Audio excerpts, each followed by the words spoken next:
So ఖమ్మంలో భారీ ఉద్రిక్తత హెచ్చరిక చేసిన పోలీసులు ఈ విషయాలను తెలియాలనగా వీడియో కంప్లీట్‌గా చూడండి. అప్పుడే మీకు కంప్లీట్ ఇన్ఫర్మేషన్ ఏంటో అర్థమవుతుంది. అదే విధంగా చాలా మంది వీడియో చూస్తున్నారని లైక్ అండ్ కామెంట్ చేయట్లేదు. దయచేసి లైక్ అండ్ కామెంట్ చేయండి. లైక్ అండ్ కామెంట్ చేయడం వల్ల ఈ ఇన్ఫర్మేషన్ అంతా మనం చాలా మందికి తెలియజేసేవాళ్ళం అవుతాం. అదే విధంగా చాలా మంది సబ్స్క్రైబ్ చేసుకోవడం మాత్రం మర్చిపోతున్నారు. దయచేసి సబ్స్క్రైబ్ చేసుకోండి. సబ్స్క్రైబ్ చేసుకోవడం వల్ల నేను చేసే ప్రతి ఒక్క అప్డేట్ మీరు ముందుగానే పొందగలుగుతారు. ఫ్రెండ్స్, ఖమ్మంలో హై టెన్షన్ నెలకొంది. ఖమ్మం 2 టౌన్ పోలీస్ స్టేషన్ వద్ద ఇరు వర్గాల మధ్య ఘర్షణ చోటు చేసుకుంది. ఇరు వర్గాల ఘర్షణలో మీడియా ప్రతినిధులు గాయపడ్డారనే సమాచారం అందుతోంది.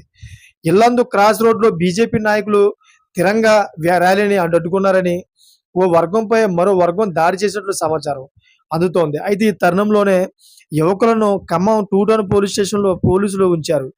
దీంతో భారీగా 2 టౌన్ పోలీస్ స్టేషన్ తరలి వచ్చారు బీజేపీ పార్టీ నాయకులు. అయితే ఆ యువకులను విదేశీ కుక్కలుగా దూషించారని, నీ ఆధార్ కార్డు ఎక్కడని నిందించారని ఆరోపణలు వస్తున్నాయి. తిరంగా ర్యాలీని అడ్డుకోవడం కోసం ప్రయత్నించారని బీజేపీ నేతలు అటు ఆరోపణలు వస్తున్నాయి. పోలీస్ స్టేషన్‌లో ఉన్న ఇరు వర్గాలను సముదాయిస్తున్నారు పోలీసులు. అయితే నగరంలో ఇవాళ జరిగిన దాడికి నిరసనగా ఖమ్మం సిటీ బంద్‌కు పిలుపునిచ్చింది బీజేపీ పార్టీ. ఇక ఈ సంఘటనపై ఇంకా వివరాలు తెలియాల్సి ఉంది. ఈ విధంగా అయితే ఖమ్మంలో తీవ్ర ఉద్రిక్తత నెలకొంది. దీని గురించి అయితే పోలీసులు, నిఘా వర్గాలు అందరూ కూడా హెచ్చరిక చేశారు. చూసారా ఫ్రెండ్స్, లేటెస్ట్ అప్డేట్ కోసం ఛానల్ సబ్స్క్రైబ్ చేసుకోండి, గంట బెల్ ఆన్‌లో పెట్టుకోండి. Thank for watching friends.